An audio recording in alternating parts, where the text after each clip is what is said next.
Balakal kalshi, shikal, pirikil kal, telepal, tirikin mei, haish, haish kulgal,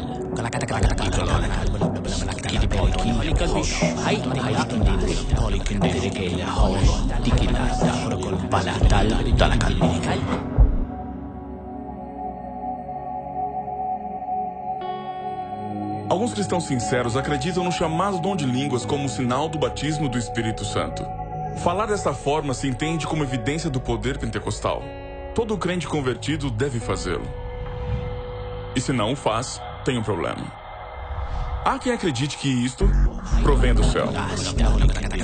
Talvez, a não ser que na verdade pronunciar de sílabas que não se entende nem mesmo quem as pronuncia não parece representar bem a presença de Deus. E se realmente isso não é certo? E se a Bíblia não ensina isso? Se isto é um fenômeno de autossugestão aprendido e imitado por milhares de cristãos, então esse é um dos maiores enganos da história. E se não é fingido e provém do inimigo de Deus, isso é mais grave. Vou lhe contar em 2 minutos a verdade sobre o dom de línguas. Está preparado? Comecemos. Em todo o Novo Testamento, os dons dados à igreja são para cumprir uma função. Jesus ordenou pregar o evangelho a todo mundo, mas os discípulos só sabiam 1 ou 2 idiomas. Por isso foi feito um milagre.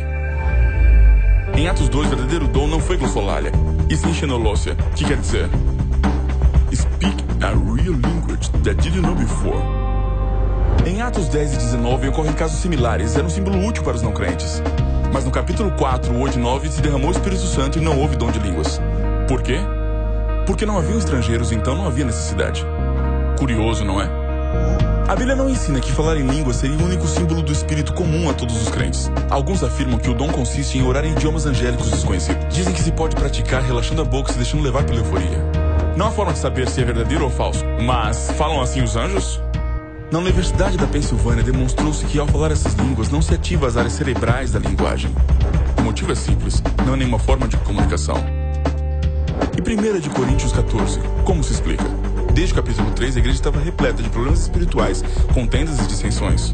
Em Corinto havia tradição de rituais onde se falava a língua dos deuses. Ao mesclar-se o dom real com crenças pagãs, ele tentava definir e pôr ordem na igreja mesmo à distância. Como julgar se alguém diz orar a Deus em idioma desconhecido? Paulo sabiamente assume a crença dos coríntios, debatendo com lógicas do seu ponto de vista. Mas ele encerra o caso no versículo 28. Se não interpreta, cale-se. E é uma jogada de mestre, porque se é um idioma real, poderá ser interpretado sempre. Paulo reduz esse mito em particular a uma experiência subjetiva e inverificável para proteger a igreja.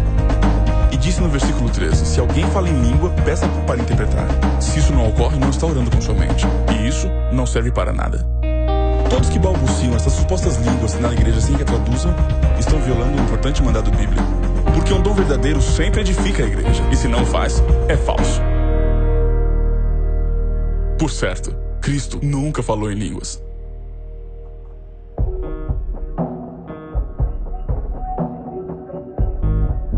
Algumas testemunhas sinceras reconhecem que falam em línguas apenas imitando sons, deixando-se levar. É bonito sentir-se especial, ungido, mas esse dom, como temos descrito, não provém de Deus. E se percebe sobretudo por seus frutos. O propósito do Espírito Santo, segundo Atos capítulo 1, é capacitar para pregar o Evangelho. E não para emitir ruídos sem sentido que não trazem crescimento, consolo e esperança a ninguém. Não se deixe enganar. E como sempre, lembre-se, a maioria pode estar equivocada.